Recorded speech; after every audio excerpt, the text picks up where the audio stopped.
자, 오늘 말씀 함께 나눕니다. 오늘 말씀 제목은요, 내 뒤에 오시는 이를 보라 라는 제목으로 말씀을 좀 나눠보려고 합니다. 요즘 우리가 사는 시대가 어떤지 한번 점검을 해봤으면 좋겠습니다. 아마 이 단어로 대변이 될 것 같아요. 빠름. 이 단어로 요즘 이 사회가 대변이 되는 것 같습니다. 느리면 안 돼요. 빨라야 합니다. 천천히라는 말의 의미를 잘 모르는 시대입니다. 예를 몇 번 한번 들어보도록 하겠습니다. 여러분들 이 스마트폰으로 유튜브를 다 보시죠? 아마 다들 유튜브를 많이 보실 겁니다. 유튜브 보시다가 어쩌다가 간혹 한 번씩 화면이 제대로 나오지 않고 화면에서 빙글빙글 돌 때가 있어요. 그럼 여러분 어떤 마음이 드세요? 제일 먼저 전화를 할 겁니다. 아들아, 핸드폰 바꿀 때가 되었다. 폰이 고장이 난 거 아닙니다. 폰은 멀쩡합니다. 멀쩡해요. 느립니다. 뭔가 느려가지고 빨라야 해요. 누르면 바로 반응이 나와야 되는 그런 시대를 살고 있습니다. 이런 경우도 있죠. 여러분들 문자 보내놓고 나서 답이 바로 오지 않으면 어떻게 되죠? 짜증을 냅니다. 왜 바로 반응을 하지 않느냐. 그럴 거면 전화하시지.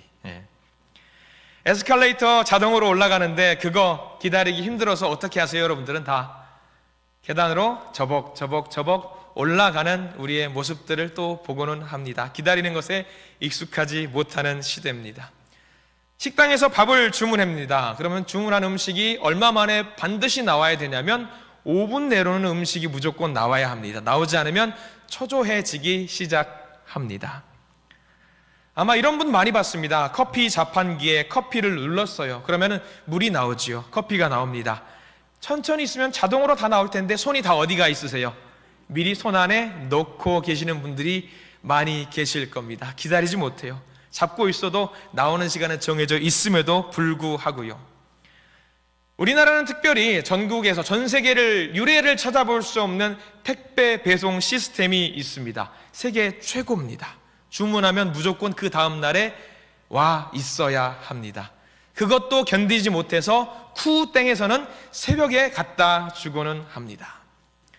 제가 아는 친한 동생이 호주에 살고 있는데 그 다음날 배송되는 시스템을 너무 부러워하면서 형, 여기는 뭐 주문하면 일주일이 걸려 라고 이야기를 하고는 하더라고요. 피자 가게 주문 후에 20분 내로 음식이 나오지 않으면 무료라고 적힌 곳도 본 적이 있습니다. 아마 이렇게 읊어드린 이 내용 중에 하나라도 나 여기 해당되는 사항이 있다. 아마 다들 하나쯤은 걸리실 것 같습니다. 우리 이야기입니다. 기다릴 수 있어야 되는데 기다림에 익숙하지 못한 우리가 되어 있었던 것 같습니다. 기다려야 합니다. 밥도 마찬가지죠. 적당한 때에 적당한 시기에 취사가 돼서 김이 빠지고 돼야지만이 우리가 밥을 맛있게 먹을 수 있습니다. 여러분들 예배는 좀 어떤 것 같으세요? 예배. 이 세상에서 가장 은혜가 넘치는 예배는 어떤 예배? 자, 목사님들 사이에서 조소 섞인 말로 하는 말이 있습니다. 설교는 짧아야 은혜가 된다. 맞습니까? 아멘. 자, 저 내려가겠습니다. 여기서 내려가면 아마 지상 최고로 가장 은혜가 있는 설교가 되지 않을까 생각이 들어요. 빠르는 것에 너무 익숙한 것 같아요.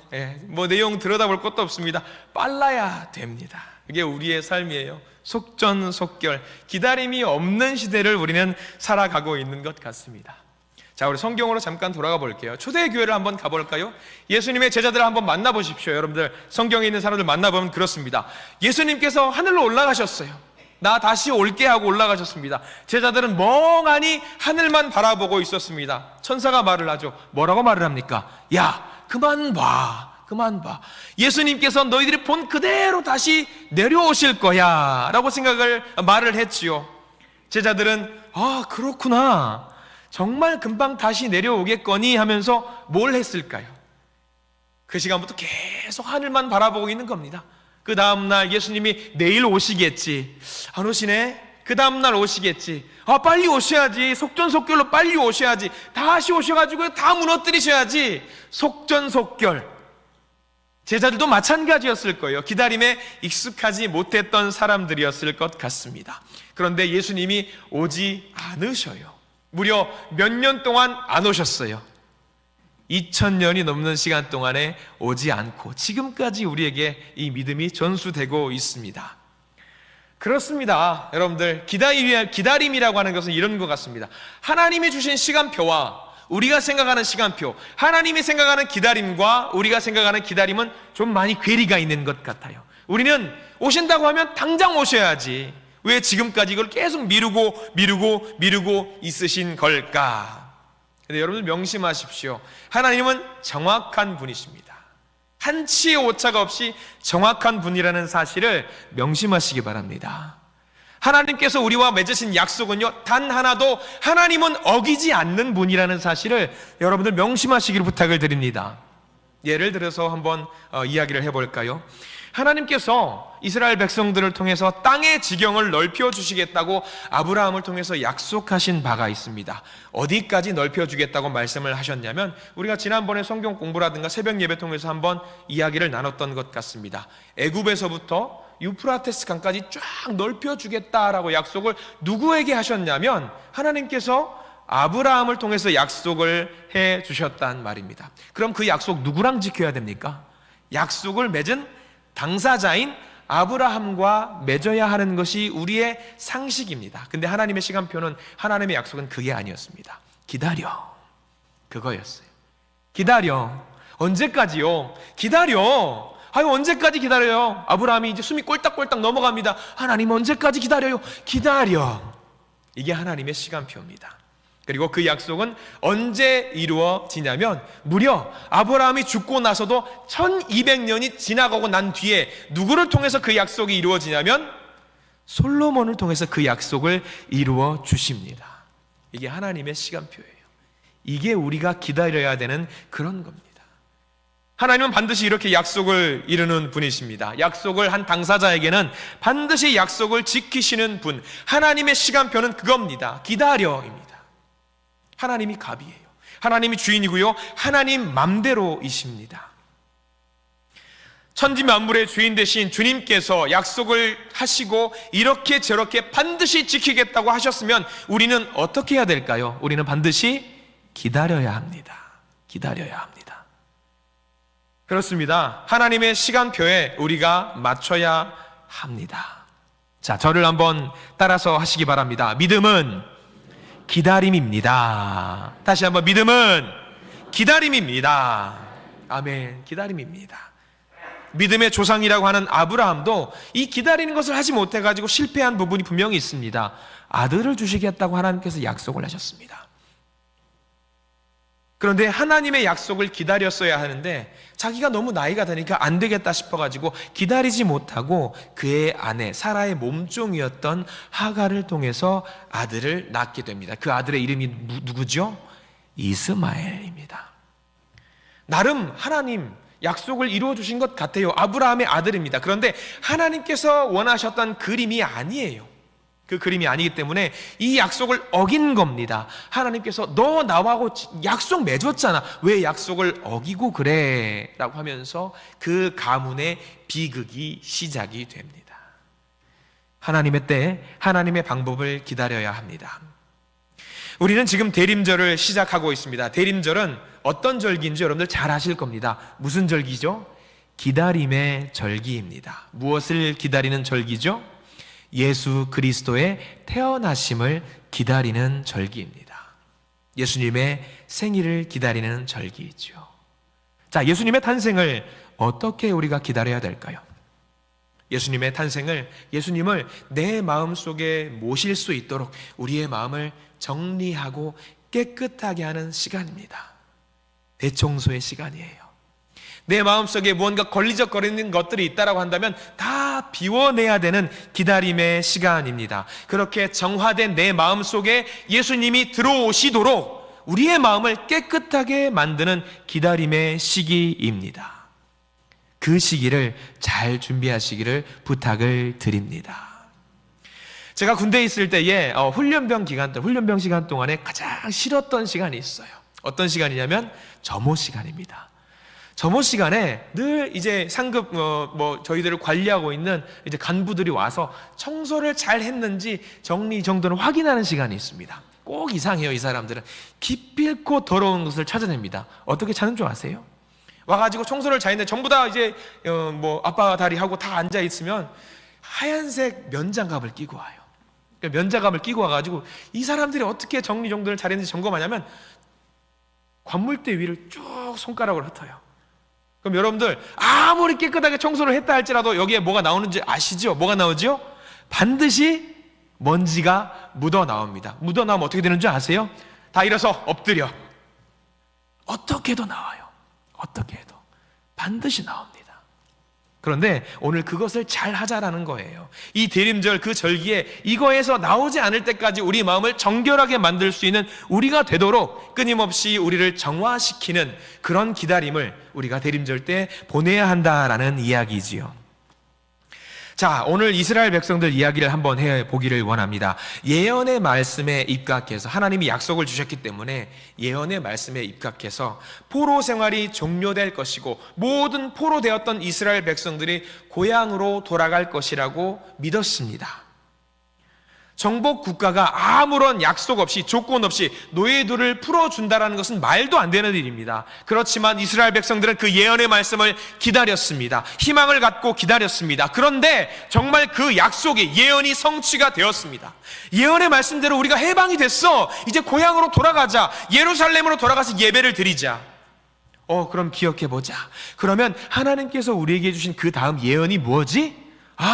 그 다음 예언은 영원한 왕국을 건설하고 우리가 행복을 누리는 것이 예언이야. 자, 그런데 어떻게 되었습니까? 그 예언이 성취가 되었습니까? 아니요. 또 다른 정복 국가가 나타나서 이스라엘 백성들을 통치하게 되었어요. 더 비참해졌고요. 더 어려워진 삶 속에서 눈물 흘리면서 살게 되었습니다. 과거의 영광을 회복하기는커녕 더 힘든 삶이 그들을 지배하게 되었습니다. 무려 400년 동안 하나님의 말씀을 선포하는 선지자들도 없어졌어요. 그저 기다리고 또 기다리고 또 기다릴 수밖에 없었습니다. 아마 이스라엘 백성들은 생각했을 것입니다. 하나님께서 우리를 버리셨나 보다. 하나님이 우리를 떠나셨나 보다. 야, 이제 우리 어떡하지? 그런데 이때 마침 한 명의 선지자가 등장을 합니다. 요단강에서 흐르는 광야에 살면서 낙타의 털로 옷을 만들고 메뚜기와 석청으로 삶을 살고 있는 세례 요한이라는 사람이 선지자라고 등장을 하기 시작을 했습니다. 선지자가 등장했습니다. 사람들은 흥분합니다. 무려 400년 만에 선지자가 등장을 했습니다. 너무나도 힘든 기다림의 세월 끝에 선지자가 등장을 했습니다. 사람들은 생각을 했습니다. 야, 이제 드디어 기다림의 종지부를 끊을 수 있게 되었다. 오늘 성경 말씀은 예수님께서 오시기에 6개월 전에 나타난 세례 요한의 이야기입니다. 막막한 이때에, 어둠밖에 없던 이때에 세례 요한 선지자가 등장을 했습니다. 그리고 세례 요한이 뭐라고 말을 했는지 여러분들 잘 아실 겁니다. 뭐라고 말을 했죠? 회개하라. 천국이 가까이 왔느니라. 사람들이 몰렸습니다. 예언이 조금씩 성취되는 것 같다라고 생각이 들었어요. 예언에는 선지자가 등장하면서 회개하라, 천국이 가까울 것이다 라고 말할 것이다, 누군가 와서 말할 것이다 라고 되어 있는데 정말 선지자가 등장을 했고요, 회개하라, 천국이 가까이 왔느니라 라고 선포를 하기 시작한 겁니다. 사람들은 긴장하기 시작했습니다. 야, 드디어 때가 됐나 봐. 그런데 선지자가 전제를 깔고 한 말이 너무 의미심장해요. 회개하라는 거예요. 회개하라. 천국이 가까웠기 때문에 회개하라. 이 말을 듣고 있으니까 마음이 벅차오릅니다. 야, 우리가 정말 회개해야 되나 보다. 어떻게 해야 되는 것이 회개해야 되지? 서로 이야기를 하면서 기다림의 끝이 보이기 시작하는 거예요. 물어봅니다. 이 세례 요한에게 사람들이 물어봅니다. 당신이 메시아입니까? 나 메시아 아닌데? 그렇지만 기대감이 있었습니다. 요한의 말을 따르면서 조금 더 기다립니다. 그리고 사람들이 또 물어봅니다. 세례 요한, 당신이 어떤 사람입니까? 오늘 성경 23절 말씀을 함께 보기를 원합니다. 23절 말씀에 세례 요한이 이렇게 말을 합니다. 23절입니다. 이르되 나는 선지자 이사야의 말과 같이 주의 길을 곧게 하라고 광야에서 외치는 자의 소리로라 하니라. 요한은 말을 합니다. 나는 그리스도가 아닙니다.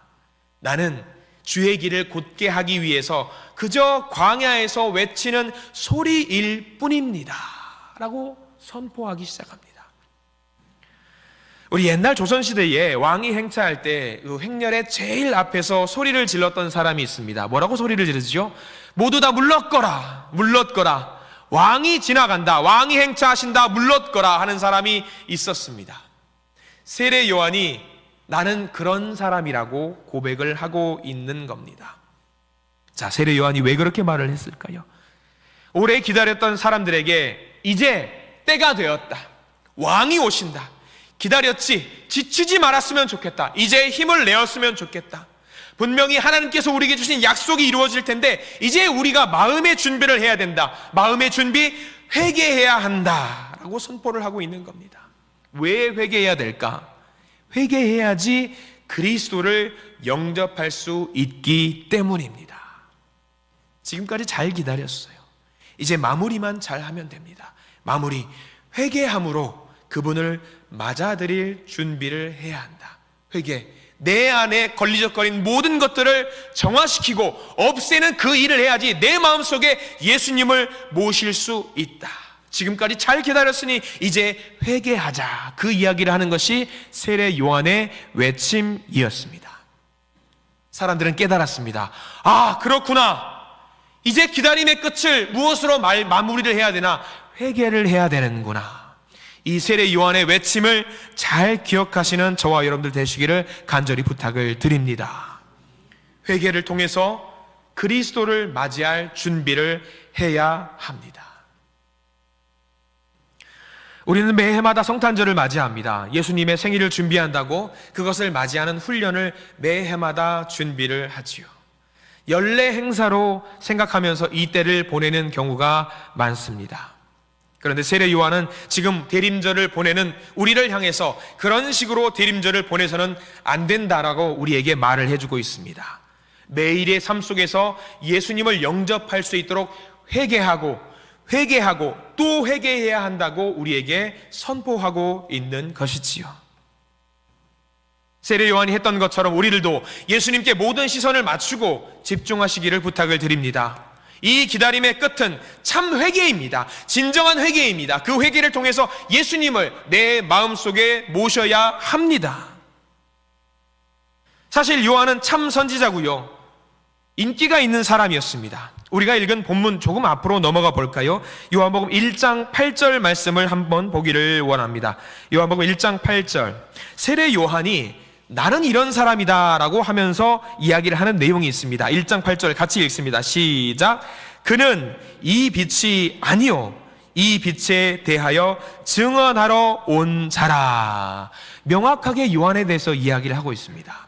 여러분들 태양빛이 떠오르면은요 새벽을 밝혔던 전등이 다 어떻게 되는 줄 아시죠? 아무리 밝고 환한 것이 있다라고 할지라도 그 빛을 잃게 됩니다. 예수님이 등장하니까 요한이 했던 기가 막힌 말, 이 말입니다. 모든 빛은 사라지게 될 것이다. 그리고 또 넘어가 볼까요? 요한복음 3장 말씀 한번 보기를 원합니다. 페이지를 넘겨서 요한복음 3장 30절 말씀. 요한이 또 고백을 합니다. 나는 이런 사람입니다. 요한복음 3장 30절 말씀 같이 읽겠습니다. 시작. 그는 흥하여야 하겠고 나는 쇠하여야 하리라 하니라. 얼마나 멋진 하나님의 사람이 고백이 아닐 수가 없습니다. 나는 낮아지고 그리스도만 높아져야 하는 것이 우리 그리스도인이 해야 될 진정한 고백입니다. 나를 높여서는 안 됩니다. 그리스도의 이름을 높여서 하나님을 높일 수 있는 우리가 되어야 됩니다. 그리스도가 흥하게 되기 위해서는 내가 순종해야 합니다. 내가 그리스도에게 충성을 다해야 합니다. 내가 죽음으로 그리스도가 흥하게 될 수 있습니다. 세례 요한은 400년 만에 등장한 선지자였고 회개하라고 하니까 사람들이 많이 그를 따르게 되었습니다. 인기가 많았어요. 그 인기를 몰아서 자기 자신이 지도자가 될 수 있었습니다. 그러나 하나님께서 그를 불러주신 그 임무를 충실하게 하기 위해서 자기를 낮아지는 그 일을, 그 방법을 택합니다. 메시아가 영광을 받을 수 있다면 자신은 그대로 무너져도 마냥 기뻐하겠다라고 하는 고백이지요. 그러면서 선포합니다. 회개하십시오. 회개하십시오. 나를 보지 마시고 예수 그리스도를 제대로 기다리면서 회개하십시오. 그렇게 죄에 대한 회개를 촉구하는 세례 요한입니다. 메시아를 영접하려면요, 그 앞에 걸리적거리는 죄를 다 치워야 됩니다. 해결하지 않으면 될 수가 없습니다. 회개를 외쳤던 이유가 바로 거기 있습니다. 세상의 많은 사람들은 잘못한 일에 대해서 후회하고 끝내는 경향이 있습니다. 지금 여러분들도 아마 그런 고백들을 하실 겁니다. 젊었을 때 열심히 할 걸, 일을 열심히 할 걸, 그때 이렇게 할 걸. 그러나 예수님을 기다리는 사람들은요, 이런 식으로 후회하고 끝내서는 안 됩니다. 요한이 회개를 외쳤던 이유가 거기 있습니다. 회개는요, 후회가 아닙니다. 회개는 미래에 대한 결단이 필요한 것입니다. 나는 이렇게 해야지 하는 결단이 필요한 것입니다. 회개는 후회를 포함하지만 거기에 머무르지 않고 미래를 보면서 결단하고 그 자리에서 확실하게 돌아서는 것을 말합니다. 지금까지 걸어왔던 죄악의 길이 있다면 발길을 돌려서 하나님을 향해서 새롭게 나아가는 것이 회개입니다. 신약성서 여러분들 많이 알고 있는 베드로와 가롯 유다를 알고 계실 겁니다. 유다는 한번 어땠죠? 후회만 했어요. 아, 내가 왜 그랬지? 후회만을 했습니다. 그렇게 자신의 삶을 마감했습니다. 그런데 베드로는 후회를 넘어섰습니다. 후회를 넘어서서 무엇까지 갔지요? 회개까지 갔던 사람입니다. 회개까지 갔기 때문에 베드로는 무엇을 얻었지요? 구원을 얻을 수 있었습니다.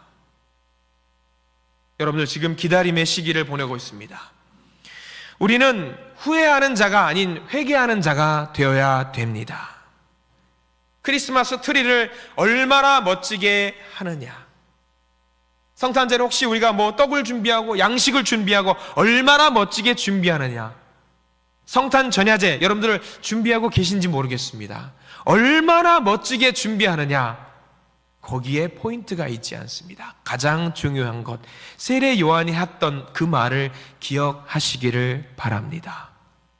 예수님을 만나기 위해서 우리 앞에 걸리적거리는 그 모든 죄를 청산하는 그런 모습이 우리에게는 가장 필요합니다.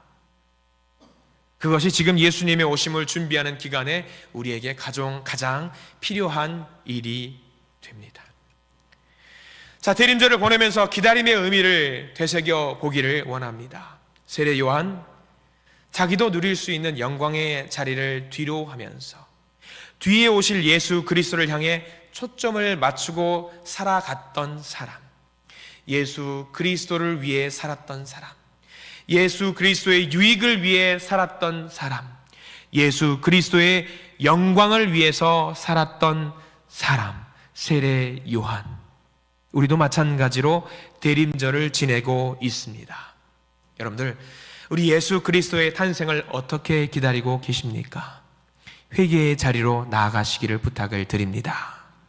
내 삶의 모습을 완전히 바꾸어 버리십시오. 하나님의 나라를 위해서 내 영광을 내려놓고 무엇이든지 희생할 마음과 믿음으로, 세례 요한과 같은 마음으로 아름다운 마음을 갖고 회개하면서 우리 마음의 모든 것을 깨끗하게 정화시키는 대림절의 시기를 보내시는 저와 여러분들 되시기를 간절히 축원합니다. 기도하겠습니다.